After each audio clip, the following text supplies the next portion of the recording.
ભરૂચના સંખવાડ ગામના મહિલા સરપંચે જિલ્લા કલેક્ટરને આવેદન સુપ્રત કરી જાણ કરી હતી કે સંખવાડ ગામના 2 ઇસમોના પ્રયાસથી શરૂ થયેલ મદ્રસાના બાંધકામમાં પંચાયત હસ્તકની સરકારી જમીન પર દબાણ ઊભું કરાયું છે તેમજ પંચાયતની માલ મિલકતને નુકસાન કર્યા બાદ મરમ્મત માટે કહેવા જતા આ 2 ઇસમોએ મહિલા સરપંચને મા બાપ સમાણી ગંદી ગાળો બોલી તેમજ તેમની જાતિને અપમાનિત કરતા શબ્દો બોલી તેમનું અપમાન કર્યું હતું।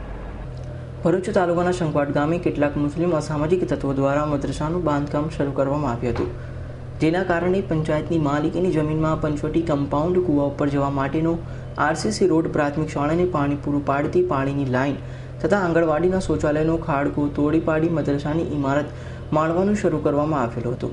આ બાબતે અગાઉ તાલુકા પંચાયતના અધિકારીઓ જાણ કરતા મદ્રસાનું બાંધકામ કરનાર આગેવાનો સાદિક અબ્દુલ મંસૂરી તથા સલીમ અહમદ મંસૂરી નુકસાન થયેલ મિલકતનું મરમ્મત કરવાનું સ્વીકાર્યું નથી, પરંતુ ત્યારબાદ કોઈ કામગીરી ન થતાં ગામ પંચાયતના મહિલા સરપંચ શારદાબેન રમણભાઈ ઠાકોરે આ અંગે આ બંનેને કહેવા જતાં તેઓએ ઉશ્કેરાઈ મહિલા સરપંચને જાતિ વિષયક અપમાનજનક શબ્દોનો ઉપયોગ કરી તેમજ ગંદી ગાળો બોલી જાહેરમાં અપમાનિત કરેલા। શનિવાર તારીખ 4 જુલાઈ 2015ના રોજ શારદાબેન રમણભાઈ રાઠોડે આ બાબતે લિખિતમાં પણ ભરૂચ જિલ્લા કલેક્ટરને સાદિક અબ્દુલ મંસૂરી તેમજ સલીમ અહમદ મંસૂરી વિરુદ્ધ કાયદેસરના પગલાં ભરવા માંગ કરી હતી। મારું નામ યુનુસભાઈ સુલેમાન મંસૂરી, હું ડેપ્યુટી સરપંચની ફરજ બજાવું છું। 15 વર્ષથી પંચાયતમાં છું। હાલ અમારી મહિલા સરપંચની સીટ છે, આદિવાસી મહિલા સરપંચની। તો અમારા અહીંયા અમારા ગામના અસામાજિક તત્વોએ મદરસાનું બાંધકામ બાંધવા માટે કરવા માટે એ લોકોએ મદરસો તોડ્યો અને વધારાનું જમીનની દબાણ કરી દીધું છે ગામતળની જમીનમાં, અને રોડની ઉપર એ લોકોએ કોલમ ઊભા કરી ને કોલમો ગાડીને બાંધકામ કરી દીધું છે।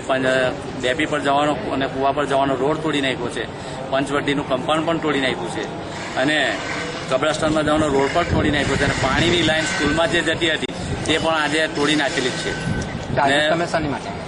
આજે અમે સાહેબને આવેદનપત્ર આપવા આવ્યા છે, કારણ કે 4 મહિના પહેલા અમે આ માટે તાલુકા વિકાસ અધિકારીને અમે લેખિતમાં આપેલું કે ભાઈ આ રીતે સમસ્યા છે અમારી, તો તમે અમારી સમસ્યાનું સમાધાન સી રીતે કરવું, તો અમે માર્ગદર્શન આપવા માટેની વાત કરેલી હતી, પણ આજ દિન સુધી એમને કશું આપ્યું નથી।